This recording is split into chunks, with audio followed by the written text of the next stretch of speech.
bread camera up there. I don't have a loaf of bread to sit on today, so I have to sit on the fridge. Do you want me to do a check? Hold on, I'll just get us all powered up and I will do a check.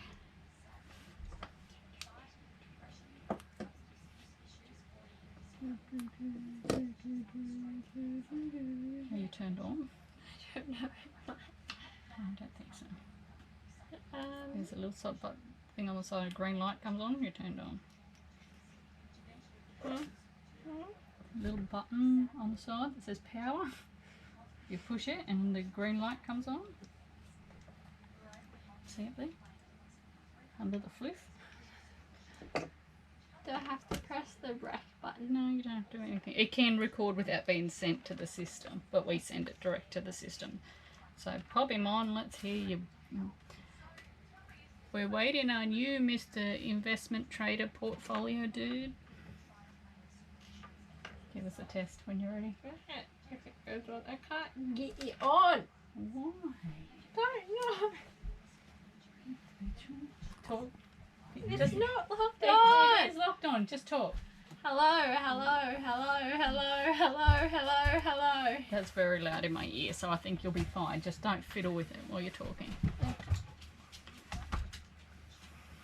Okay, here's the sheet. Do you need to look at the sheet? Come on. Mimi. That's the run through. Oh, Mimi's in the podcast too. Come on. Good job.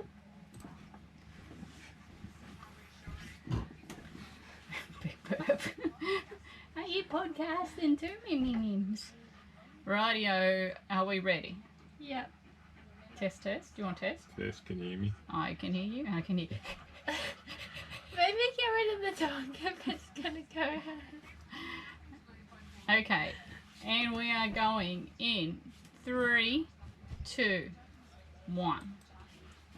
Welcome to episode 10, O'Neill's on the Run, live in a bus. Thanks for sticking with us. You've made us to the end of season 1. How cool is that? Finally got there. And today we're talking all about the dollars, the cost, the expense, the everything, finance before we've hit the road, and a little look at the figures that have come out now. We've just celebrated our 1 year bus life, so I actually have some figures and see how they stacked up against what we thought. Quick recap of EP9. We talked about tow vehicles and shakedowns over the last couple of episodes. So if you're sort of looking at setting up a tow, make sure you go back and listen to EP9. It's got lots in it. No listener questions again, guys. Get on it. Give us a question. And the motivational, before I forget, is I'm not who I thought I'd be, but I like what I've become. So that's my little motivational for the day. Today we have Ali, who's just smiling. You're supposed to say, hi, peoples. Hi. And we have Tom with us today. How are we going? And we had Mumbles, but now she's gone because she was huffing in the microphone. So getting on to the dollars, started with selling our stuff. Yep. And I guess we started selling stuff and moving a little bit minimal probably 6 months before we actually even set the date. We just started getting rid of stuff we knew we weren't going to take on bus life and that we didn't need in the imminent future. Yeah, that's right. I gave my boss heaps of notice, and then as soon as we decided, started going. Yeah, but we sort of started getting rid of clothes and kitchenware and little bits of furniture, decorative stuff. Like, we started that process maybe 6 months before we even set the date. Yeah, that's right. There's plenty of boxes I don't think we'd unpacked from the move before. Just straight in the tip. You don't even worry about them. No, so we did start the cull fairly early because it is sort of surprising how many material items you accumulate. I think Ali probably struggled a bit. Yeah. You made me get rid of all of my books. I wasn't very happy. Not all of your books, just some of your books. And clothes, like we all realised we had way too many clothes, I think. Yep. Yep. Tom's got a legitimate question if he sits over there being quiet today because he's probably on painkillers. He blew an ankle on the weekend, so he's... That's alright, I'll be right. I'll pay this weekend too. We'll see about that. So he's just sitting over there in the corner, but Al's going to help me carry the conversation this week. Yep, definitely.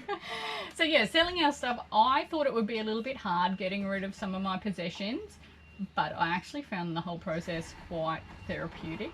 I've decided I really like minimal. I think a couple of other junkies in the bus struggle a bit with minimal. No, it's heaps better. There's stuff I didn't need. There's stuff I miss, like tools and that. Like if you got to fix something, just having a welder or something there, which makes life a Welder lot probably easier. is. A welder and a chainsaw is probably the two things you miss. Well, we'll probably get a cordless one one day. Probably. And Tom still likes to keep like boxes and things for like we're going to put a phone back in a box and return it or something, so he keeps that stuff, but we really just don't have some room for that sort of thing, and he's always done that. But so there is little quirks and things that I guess living minimal is a bit of a challenge. Yeah. I think for me the hardest thing was rehoming animals. Yeah. I really struggled with my horse, and in the end I just gave him to someone who I know would give him a good life. So, and dogs, we managed to find good homes for everything, but that was definitely the hardest part of leaving a farm. Yeah.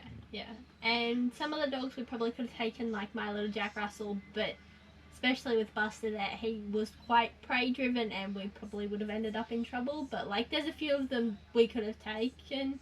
Like, we could have taken Bruce over Mumbles, but, you know. Yeah, so Bruce is Mumbles' dad, and I actually think, looking back, he would have made a better travelling dog than Mumbles. He's just a bit more personable and friendly and outgoing, where she gets a bit anxious and nervous about things.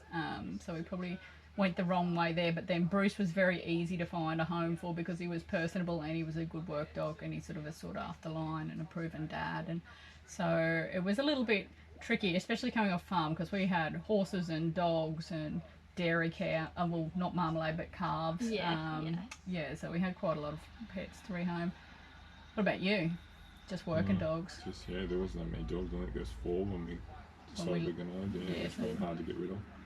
Working dogs are not too hard to rehome. Everyone always looks for a working dog. And then also before we hit the road, we started the enrolment process for distance education. Now, I do want to do a full distance education episode with Ali. Yep. But talk us through how distance education go, Al. Well, in general, it's very good. I was doing year 11, 6 subjects in about 10 hours a week, which was amazing. And like a lot of like I can do it myself and set my own program. I'm productive when I'm productive. It sets all the time for me to work around it. It's definitely not for everyone. If you aren't self-motivated, I suppose it's not a good option. Yeah. Enrolling in distance ed, it is quite a process to get the ball rolling on that. So don't leave it to the last moment. And note, Ali is distance education through New South Wales Education. She's not homeschooled. I'm not Ali's teacher. And we were quite clear, that I didn't want to be Ali's teacher, and Ali definitely didn't want me for her teacher.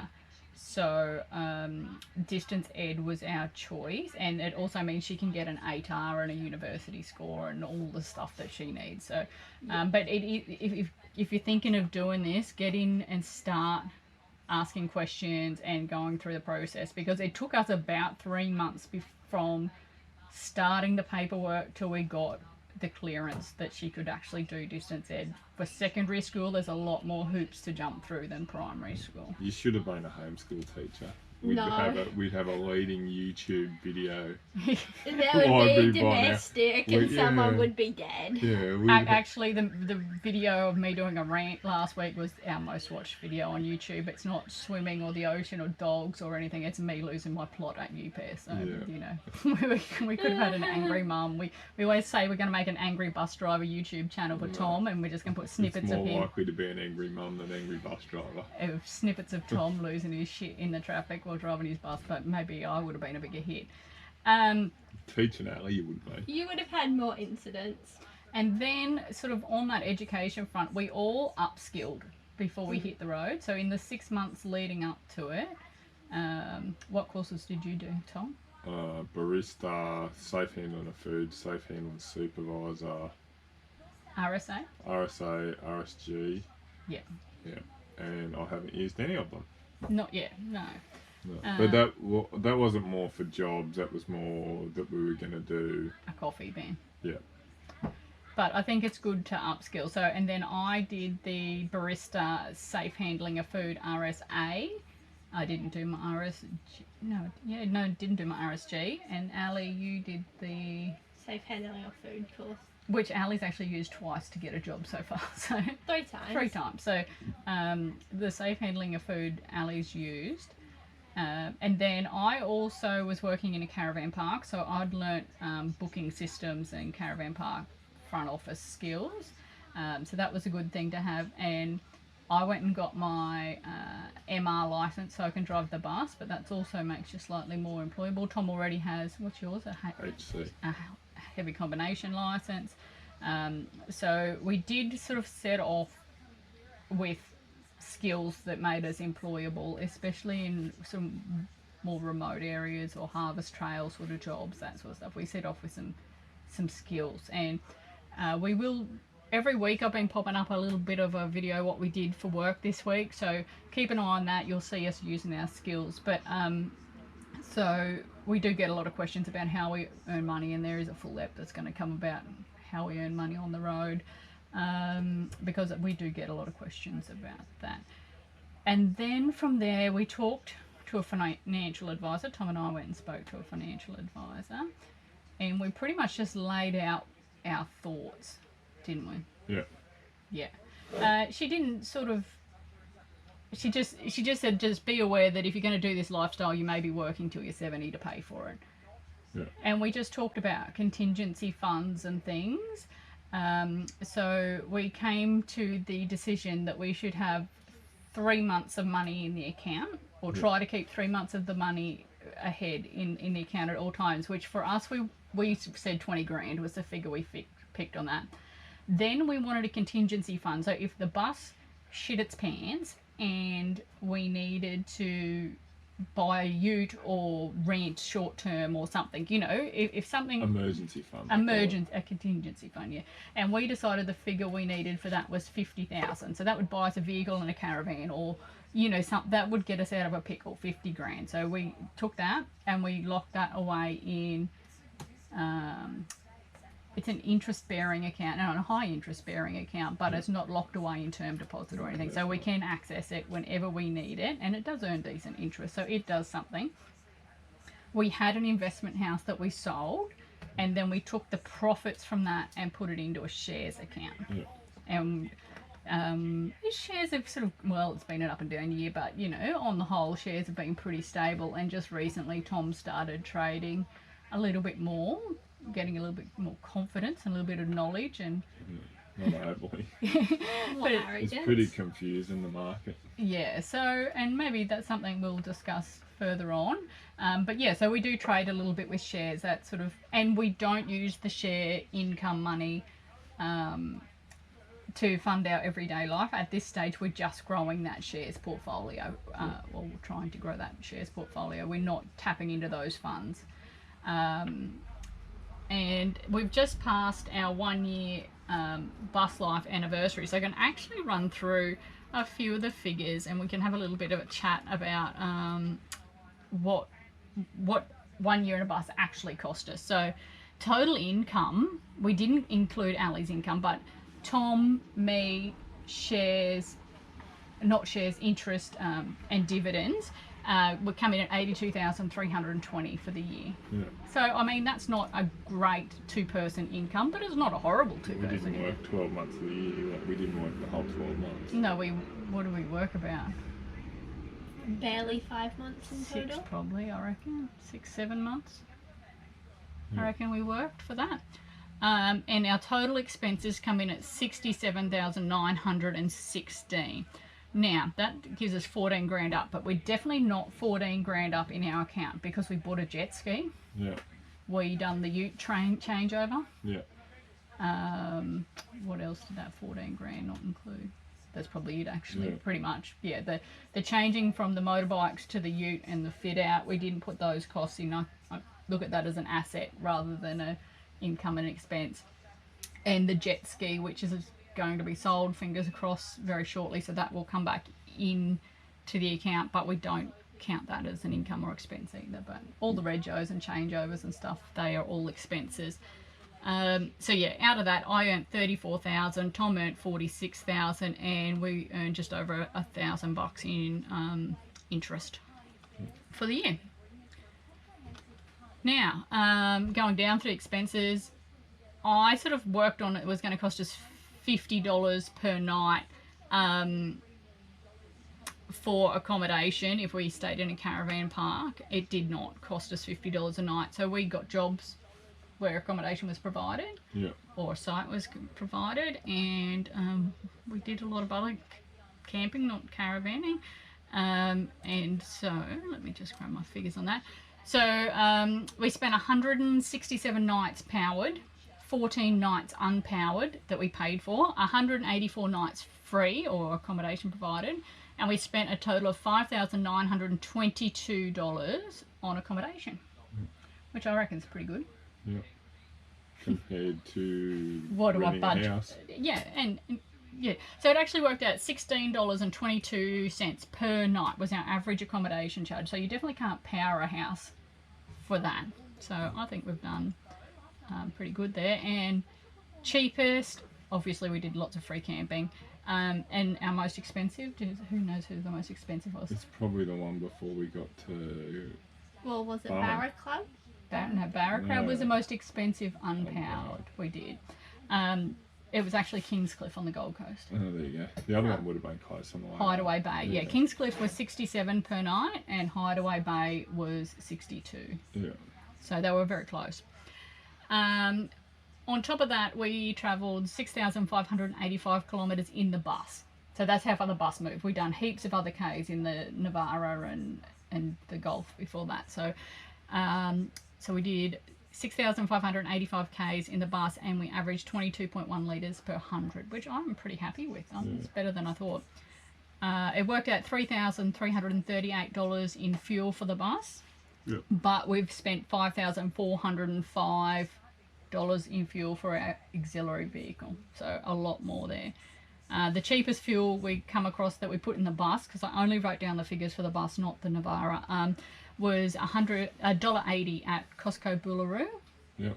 And the most expensive, do you remember that? Just about cried paying that bill. Would have been $2 something just outside of Rockhampton. Yeah, $2.28 a litre at Marmore, just north of Rockhampton. And we put in heaps that day. Yeah. Just about make you cry. Yeah, so that's a little bit on the summaries. Apart from that, we spent $9,201 on groceries, $4,346 on phone and internet. That does include a change to Starlink and our yearly plans now for 3 mobiles on Boost, because we all left on Optus Telstra network. So there is a bit of changeover cost, so we should be able to reduce that. $70 in gas bottles, $903 for subscription TVs, Spotify.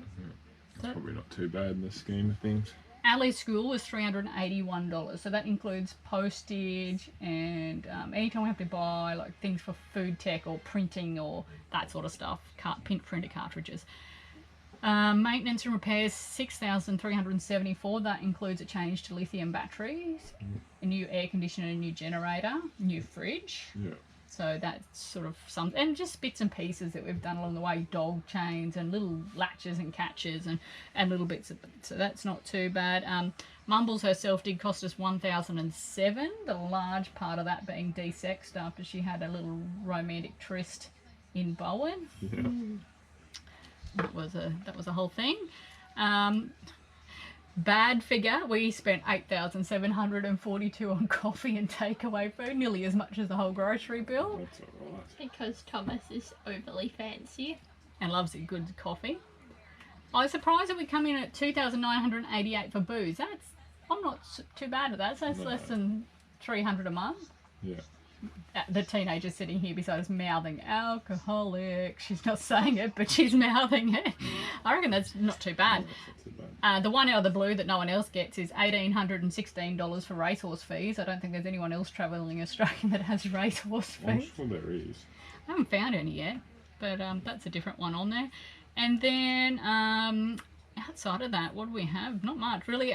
2,700 for medical and haircuts and things like that, and 3,400 for business expenses or expenses related to us being able to make money, insurances, police checks, some prints and stuff for me to sell through my photography business. So that's the actual cost, and it works out. You know, I said 20 grand is 3 months, so about $6,500 a month. So we're working at about 5,600 a month, or $185 a day. So our 3-month buffer is just under 17,000 for us. And remembering we're 2 adults, a teenager, and a dog. A lot of people tell us we spend a lot, and look, we do. We don't cut shortcuts. If we want to eat out, we eat out. If we want to take a hot air balloon over the Hunter, we take a hot air balloon over the Hunter. Like, we've not missed out, and that's not what we're doing this life for. We're not doing this life to miss out and save pennies. We're living. No, that's right. Life's too short to say next time we'll do it. So that's the figures that we spent on the year. So I think that post comes out on the social media. If you want to read all that through, it comes out on Sunday. But back onto sort of just the prepping to let go. The hardest thing to let go. Let's go around the table here. So for me, it was my horse, and I desperately miss riding. I do not miss rugging and feeding in the rain and the cold and numb fingers and braiding in the dark, but I do miss riding. I'm very itchy to get in the saddle. What about you, Al? As much as I don't like saying it, I do kind of miss traditional schooling because, like, you know, feel a bit lonely. But again, that's mostly my issue. I also very much hard to let go of was my books and all my possessions. So yeah. So Ali could make some more friends. I could. But she doesn't really push herself to make friends or push herself out of her comfort zone to find friends. Ali talking to randoms is not her cup of tea. No, they could be serial killers. They might not be too. And what about you, Tom? Hardest thing to let go? Probably just my little routine I had. Getting out of your little routine. Yeah. And you like going for your walk with your gym friends and things. I think you miss that. Coffee in the morning, that sort of thing. You still do coffee in the morning. But he doesn't have his little crew now. Yeah. But he's more of a social butterfly. I'm really happy with my own company on the whole. The other two are apparently lonely. I said that I was lonely. Okay, so things you thought you would miss, but you don't.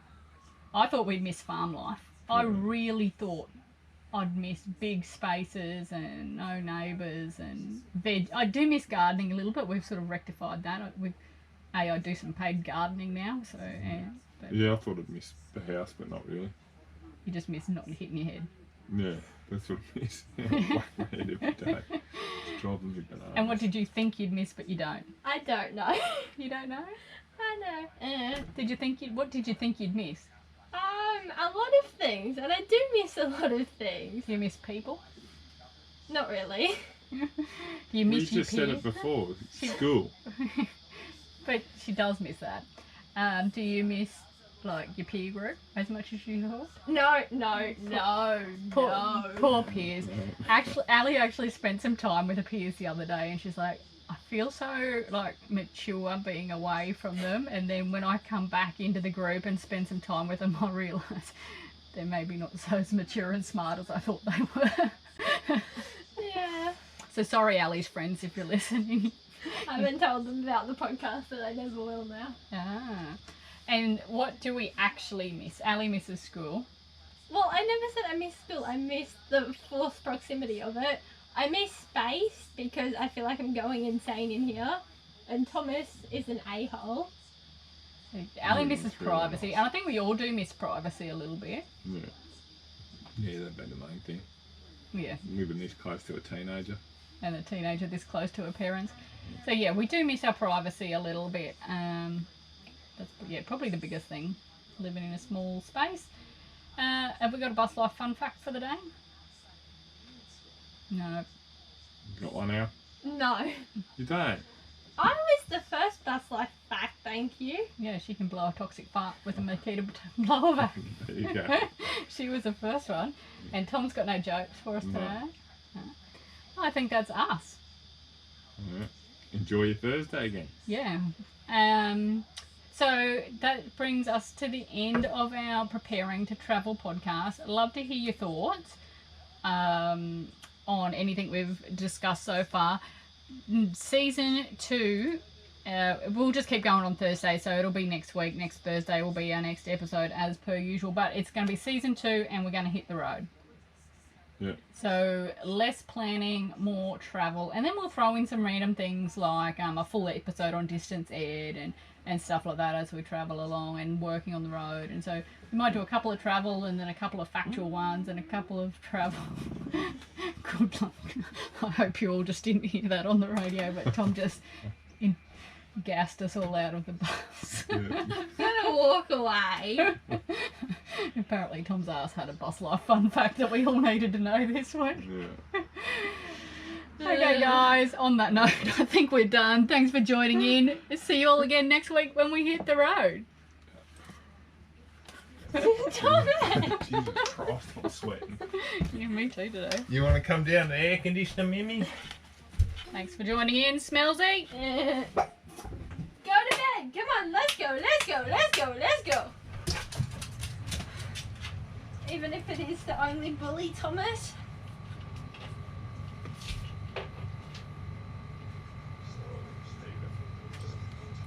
Intro 2 with music.